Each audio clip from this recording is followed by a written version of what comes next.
지난번에 스테로이드 역사에 대해 좀 설명드렸었고, 오늘은 이제 스테로이드의 종류나 사용법에 대해서 얘기를 해보려고. 그래서 너무 이제 많은데? 스테로이드가 엄청 많은 제형이 있지. 이게 다였는데? 이것보다 훨씬 더 많지. 훨씬 더 많지만 이제 주로 처방하는 것들, 일단은 경구약으로 쓰는 게 이제 프레드니솔론, 메틸프레드니솔론이라는 게 있고, 덱사메타손, 베타메타손, 트리암시놀론, 이렇게가 좀 전신적으로 쓰는 스테로이드.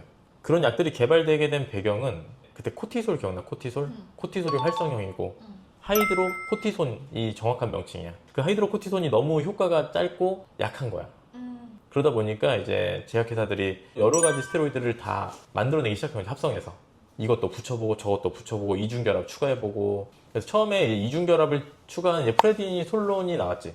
하이드로코티손보다는 이제 지속시간이 길고 항염 효과가 좋았지만 단점으로 이제 미네랄로 코르티코이드라고 해서 혈압을 올리고 부종을 유발하고 이런 부작용들이 나타나기 때문에 메틸기를 하나 더 붙여서 조금 더 부피를 키운 메틸프레디니솔론이라는 걸 만들어. 그것보다 더 센 약, 덱사메타손과 베타메타손이 만들어지지. 우리 병원에서 지금 덱사메타손, 베타메타손 이렇게 앰플로 쓰고 있고. 덱사가 더 센 거였어, 트리암보다? 훨씬 세지. 트리암시놀론 이렇게 있고. 근데 트리암시놀론 하면 이제 제일 유명한 게 이제 염증 주사라고도 많이 부르잖아. 트리암시놀론 아세토나이드라는 거야, 아세토나이드. 그래서 그 아세토나이드라는 기를 붙임으로써 얘가 약간 좀 크리스탈라이제이션, 결정화가 이루어져. 병변 내 주사라면은 유지가 되면서 서서히 방출이 되는 거야. 병변 내 지속적인 항염 효과를 유발할 수 있는 거지. 너무 두꺼운 병변, 흉터 병변, 이런 데다가 이제 이 트리암시놀론을 쓰지. 트리암이라고도 하고. 근데 이제 덱사나 베타는 트리암시놀론보다 훨씬 더 세기 때문에 얘로 하면은 부작용이 더 금방 나타날 수가 있는 거지. 그래서 전신형은 좀 이렇게 있고, 전신으로만 계속 쓰다 보니까 부작용이 너무 잘 나타날 거 아니야. 국소적인 피부 병변 아니면 호흡기 병변, 부작용을 낮추기 위한 제형들이 계속 쭉 발전을 해. 이 하이드로코티손 1% 가장 약한 포텐시를 뭐 4단계로 나누기도 하고 7단계로 나누기도 하는데, 스킨 블렌팅 테스트라고 해서 스테로이드가 혈관을 수축시키기 때문에 발라놓고 나면 이제 나중에 피부가 창백해져. 창백해진 강도를 가지고 구분한 7단계 분류법. 1단계가 제일 강한 거, 그 중에서 이제 7단계에 속하는 거지. 얘는 제일 약한. 애기 습진이나 가려움, 발진 이런 데 쓸 수 있는 거지. 사실 제일 유명한 게 우리나라에서는 리도맥스지. 이제 보통 로션이랑 크림, 이 스테로이드 강도도 제형에 따라 조금씩 강도가 달라져. 같은 농도, 같은 성분이어도 물약, 겔, 로션, 크림, 연고 순으로 좀 강도가 점점 강해져. 로션보다 크림이 좀 더 세다. 그래서 로션이 좀 넓게 펴바르기 좋기 때문에 로션을 제일 많이 쓰기도 하고, 국소적으로 콕콕 찍어 바르기에는 크림 제형도 좋아서 크림도 많이 쓰지. 그리고 이제 제일 유명한 데소웬, 이거 넓게 펴바르기에 너무 좋지. 데소나이드라고 해서 순한 타입이라서 겹치는 부분이나 소화용으로 쓰기 위해서 개발된 성분이야.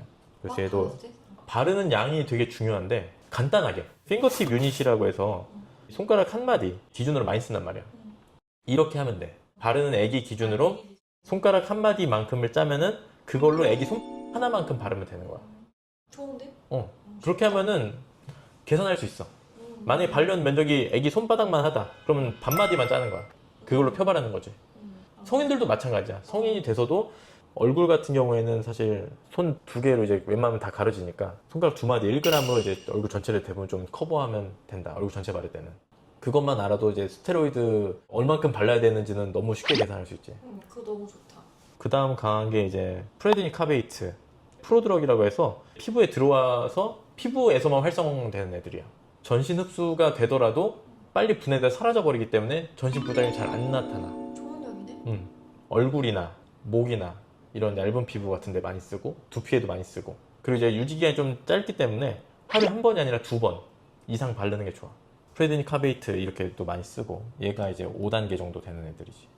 그래서 7, 6, 5 이렇게 보면 돼. 애기들은 어디까지 있어? 대부분 데스오엔 선에서 정리가 되는 편이지. 리도맥스, 데스오엔. 저거 프루몬. 얘가 이제 모메타손 프로이트라고 해서 중등도 4단계 정도 되는 애인데, 전신 흡수도가 제일 낮아. 애기한테 못 바르는 건 아니야, 강하다고 해서 무조건. 근데 강한 연고를 너무 오랫동안 바르면 부작용이 생길 수가 있는 거지. 피부가 얇아지고 혈관이 늘어나고 색소가 없어지고 이런 부작용이 나타날 수가 있지. 얘는 지속시간이 길기 때문에 하루에 한 번 정도만 바르면 돼. 그리고 얘는 이제 발라도 전신 흡수도가 0.7% 정도로 엄청 낮기 때문에 전신 부작용 걱정하지 않아도 되고, 아니면 이제 토피솔 포텐시 4 정도 되는, 넓게 펴바르기엔 얘도 좋고. 중등도 이상부터 사실 이제 가장 강한 연고들. 많이 처방해? 그것도? 사실 이거는 거의 이제 진짜 심한 사람들이나 건선 환자들한테 많이 쓰지. 그리고 이제 샴푸 제형도 있는데, 보고 싶어. 맞다. 나도 한 번도 안 써봐서 오늘 좀 써보려고. 샴푸 제형이 있는 이유는 물약이나 로션 타입으로 해서 바르면은 이 두피에 계속 전신적으로 이제 많이 흡수가 되다 보니까 바르고 일정 시간 흡수시키고 감아내기 위해서, 특히 이제 이런 거는 정말 심한 두피 습진, 두피 건선 환자들이 쓰는 거야. 막 이거 뭐 피고기야 되나? 손에 막 손에 묻으면 좀 안 좋지. 털이 진짜 넓구나. 스테로이드가 진짜 이미 몇십 년 동안 최적화가 완전히 끝난, 최대한 이제 부작용이 안 생기게끔 하면서 치료할 수 있는 제형들이 이렇게 많이 개발이 된 거지.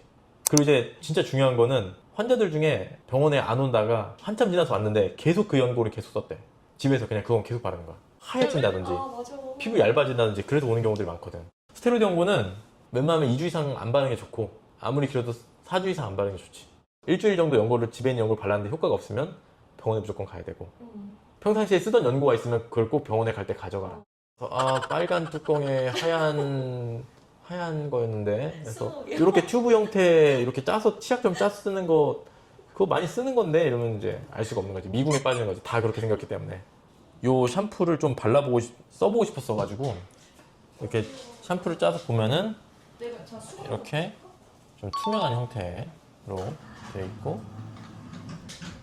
두피 이렇게 냄새는 그냥 완전 그냥 양 냄새. 근데 생각보다 두피에 바르는 게 쉽지 않네 이게. 이제 발라서 원래는 15분 흡수를 기다려야 되지만 저는 그냥 바로 감아보도록 하겠습니다. 일단 스테로이드 샴푸를 바르고 이제 머리를 감아봤는데 거품이 그렇게 아주 많이 나진 않는 것 같고, 냄새도 그렇게 막 썩 좋지 않다 보니까 일반 샴푸를 한 번 더 무조건 감아야 될 것 같은, 저라면 환자한테 처방할 때 그냥 일반 물약을 그냥 병변 있는 데다가 바르고 15분 정도 흡수를 기다렸다가 일반 샴푸로 한번 감아내는 걸 하는 게 더 좋을 것 같아요. 다음번엔 항히스타민제. 항히스타민제도 재밌는 역사들이 많기 때문에 항히스타민제에 대한 얘기로 돌아오도록 하겠습니다.